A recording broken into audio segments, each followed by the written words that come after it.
7 goals to get through. We've got plenty of action to look at in the Betway Premiership, and we start out with how Pirates had to shake off a defeat in their previous encounter, go away from home, and fight to beat Chippa United tonight. Well taken corner from King. He raises one hand, which normally means near post, and that's exactly where he puts it. And it's all up to Sibisi to attack that near post. He gets away from Kongombe, and Kwaiba just comes off his near post a bit too late, you know. Full value for the 3 points there. Because you look at the numbers, Pirates 15 shots to 5 shots from Chippa United.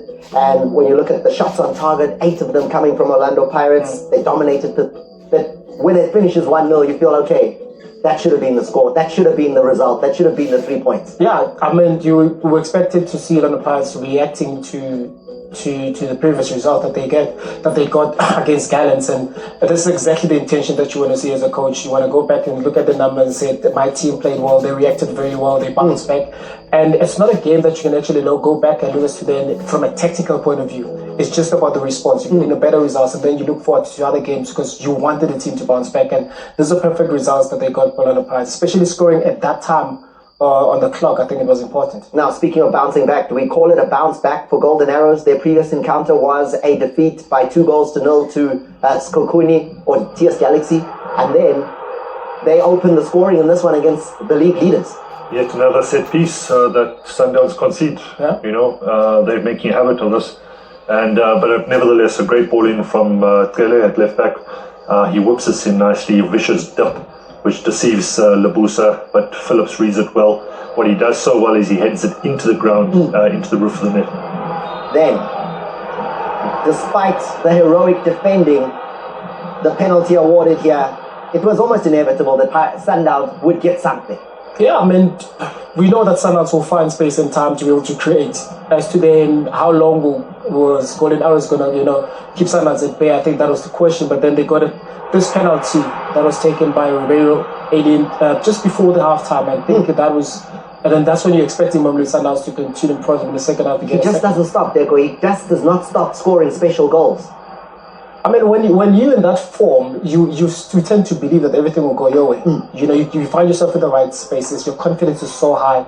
You also feel like unstoppable, and that's a confidence that nobody can shake away when you're in that confidence, and that's what Ribeiro is in. Unstoppable today was the defending. Despite the fact that Mamelodi Sundowns did have the ball in the net on 2 different occasions, the defending apart from that was exactly what Coach Mangobo wanted. This one disallowed. Yeah, Adams does very well to make that little hook run into space, and he plays it very neatly into Shalilile.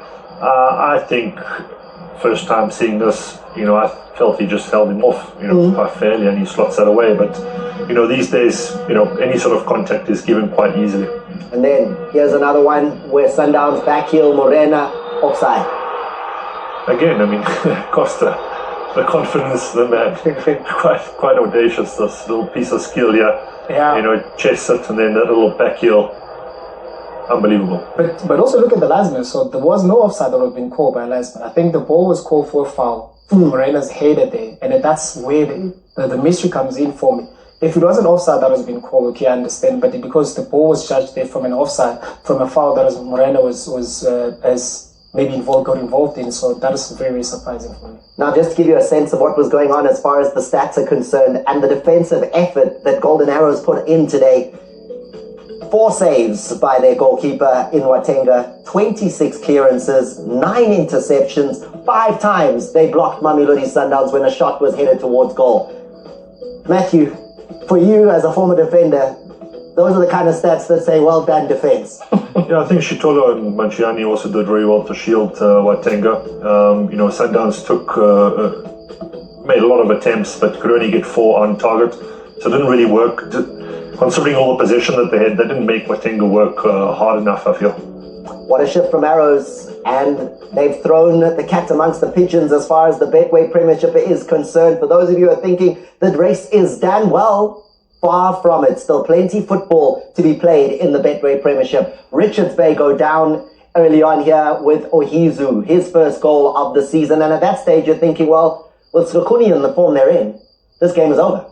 Yeah, you're expecting that because of also you have Skukuni that is fighting for top 4, you rightfully say. You're expecting the game to be over. You saw how Skukuni has been performing all along, but this is a team, Richards Bay. In the last 6 games at home, they've been getting in the business. They've been collecting maximum points. They haven't lost the game in the last 6 games, and that's important for a team that is fighting relegation. So the belief is there, and once you get this one back, you start believing that you actually can go on and win the game. The centre back then, Fezile Kaba, he finds the net there, brings them back on level terms, Richards Bay. And you thought, well, okay, that's pretty much as far as they're going to get. But not this Richards Bay. They went all out to look for the winner. Oh, playing at home, this is what you expect. You keep Look at the time on the clock. Wow. Tabiso Kutumela. Yeah, I mean, what a free kick from him, up and over. Strikes it so sweetly, not giving the keeper any chance. What a way to finish the game and take all 3 points. There you go. Up to 12th position are Richards Bay, and they've been difficult to beat. What's it now, 6 games without having been on the losing side? Yeah, 3 wins, 3 draws. 3 draws, yeah.